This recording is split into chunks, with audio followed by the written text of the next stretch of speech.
Sa Korte Suprema at ang nilalaman, petisyon para hindi ito tumayong abogado ng gobyerno. Giit ng Solgen, hindi raw nito maipagtanggol ang Administrasyong Marcos Jr. sa ginawa nitong pag-aresto kay dating Pangulong Rodrigo Duterte. Gusto rin ng Solgen na alisin ito bilang respondent sa pinag-isang petisyon para sa writ of habeas corpus ng dating presidente. Si Margot Gonzales magbabalita live. Margot, magandang gabi.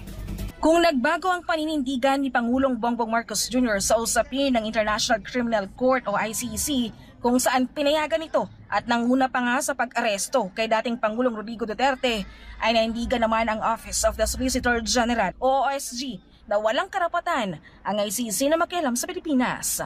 Araw Lunes, naghain ang OSG ng manifestation and motion sa Korte Suprema upang tumaging magkomento laban sa mga petisyon para sa habeas corpus ni Pangulong Duterte. Pinili ng OSG na hindi kumatawan sa gobyerno at maging respondent sa kaso. Sa dokumentong isinumite ng OSG, iginiit nitong walang jurisdiksyon ng ICC sa Pilipinas at wala ng obligasyon ng bansa na makipagtulungan dito. Matatanda ang opisyal ng kumalas ang Pilipinas sa ICC noong 2018 na tuluyang naging epektibo noong 2019. Dagdag pa rito, binigandiin ng OSG na gumagana at epektibo ang sistema ng hustisya sa Pilipinas kahit hindi kinakailang manghimasok ang ICC.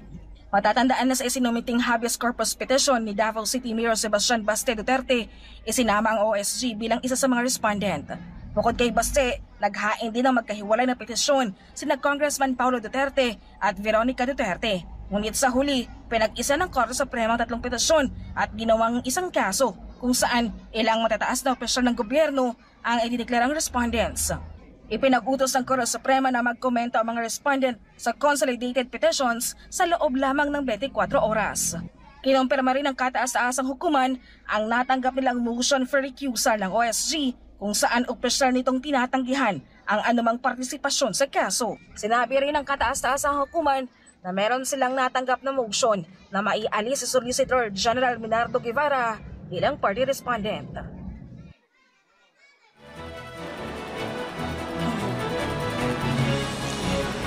Dahil nga umatras itong OSG at si Solgen, partikular sa Solgen na Minardo Guevara dito sa petisyon, laban dito sa petisyon sa habeas corpus para kay dating Pangulong Rodrigo Duterte, ay itong DOJ yung inatasan na kinatawan o magiging abogado ng gobyerno laban sa petisyon. Kyle. Alright, maraming salamat Margot Gonzales sa detalye ng yung balita live.